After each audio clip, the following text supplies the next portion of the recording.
व्रत त्योहार कथा। Subscribe this channel, press the bell icon. आइए आज सुनते हैं छठ पूजा की कथा। छठ पूजा जो कि कार्तिक माह के शुक्ल पक्ष की चतुर्थी तिथि से लेकर के सप्तमी तिथि तक इस व्रत को किया जाता है। छठ का व्रत, इस व्रत को महिलाएं अपने पुत्र की लंबी आयु के लिए, पुत्र प्राप्ति के लिए इस व्रत को करती हैं। यह व्रत सभी प्रकार के सुखों को प्रदान करने वाला है। तो आइए सुनते हैं छठ व्रत की कथा और जानते हैं इसके महत्व के बारे में और छठ का व्रत सबसे पहले किसने किया था। तो आइए जानते हैं इन सबों के बारे में। कार्तिक माह के शुक्ल पक्ष की षष्ठी तिथि को डूबते हुए सूर्य को अर्घ्य देकर और सप्तमी तिथि को उगते हुए सूर्य को अर्घ्य देकर इस व्रत को किया जाता है।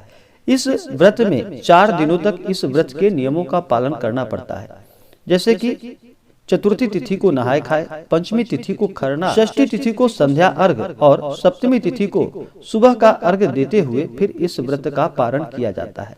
इस व्रत को निर्जला ही रखा जाता है। यह व्रत बड़ा ही कठिन माना जाता है। मान्यताओं के अनुसार इस व्रत को करने से संतान सुखी रहता है और उसे दीर्घायु की प्राप्ति होती है। वही छठी मैया निसंतान लोगों को भी खाली झोली भर देती है। पौराणिक ग्रंथों के अनुसार भगवान ब्रह्मा की मानस पुत्री और सूर्य देव की बहन षष्ठी देवी, जो कि छठ मैया के रूप में जानी जाती है, इस व्रत में षष्ठी मैया का पूजन किया जाता है, इसलिए इसे छठ व्रत के नाम से जाना जाता है। पुराणों के अनुसार ब्रह्मा जी ने सृष्टि रचने के लिए स्वयं को 2 भागों में बांट दिया, जिसमें दाहिने भाग में पुरुष और बाएं भाग में प्रकृति का रूप सामने आया।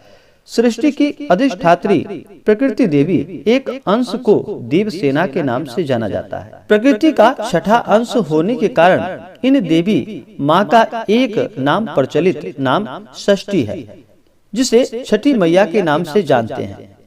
पुराणों के अनुसार एक बार प्रियंबद नामक राजा, जो काफी समय से कोई उसके पास संतान नहीं थी, तब महर्षि कश्यप ने पुत्र प्राप्ति के लिए यज्ञ कराकर प्रियंबद की पत्नी मालिनी को यज्ञ आहुति के लिए बनी को खाने के लिए कहा।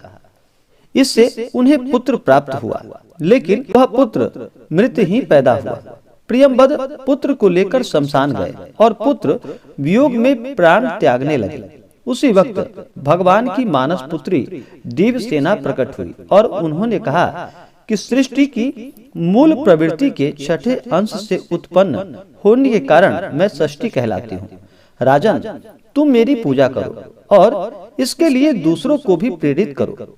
राजा ने पुत्र इच्छा से षष्ठी देवी का व्रत किया और उन्हें पुत्र रत्न की प्राप्ति हुई। यह पूजा कार्तिक शुक्ल षष्ठी को हुई थी। तब से यह छठ का त्योहार के रूप में व्रत को करने की परंपरा चल रही है। कहा जाता है कि अवध के राजा राम और उनकी पत्नी माता सीता ने भी छठ का व्रत किया था। लंका पर विजय पाने के बाद राम राज्य की स्थापना के दिन कार्तिक शुक्ल षष्ठी को भगवान राम और माता सीता ने उपवास किया और सूर्य देव की पूजा की। सप्तमी को सूर्योदय के वक्त फिर से अनुष्ठान कर सूर्य देव से आशीर्वाद प्राप्त किया था। यही परंपरा अब भी चली आ रही है। प्राचीन काल से ही यह मान्यता चली आ रही है कि महाभारत काल में सूर्य पुत्र कर्ण ने भी छठ की पूजा की थी। कर्ण भगवान सूर्य के परम भक्त थे। वह प्रतिदिन घंटों कमर तक पानी में खड़े होकर सूर्य को अर्घ्य देते थे। सूर्य की कृपा से वह महान योद्धा बने। आज भी छठ में अर्घ्य दान की यही परंपरा प्रचलित है। पौराणिक कथाओं में बताया गया है कि छठ का व्रत करने के प्रताप से ही पांडवों को उनका खोया हुआ राजपाट मिला। जब पांडव अपना सारा राजपाट जुए में हार गए, तब द्रौपदी ने छठ व्रत रखा। उनकी मनोकामना तब जाकर पूरी हुई और पांडवों को राजपाट वापस मिल गया।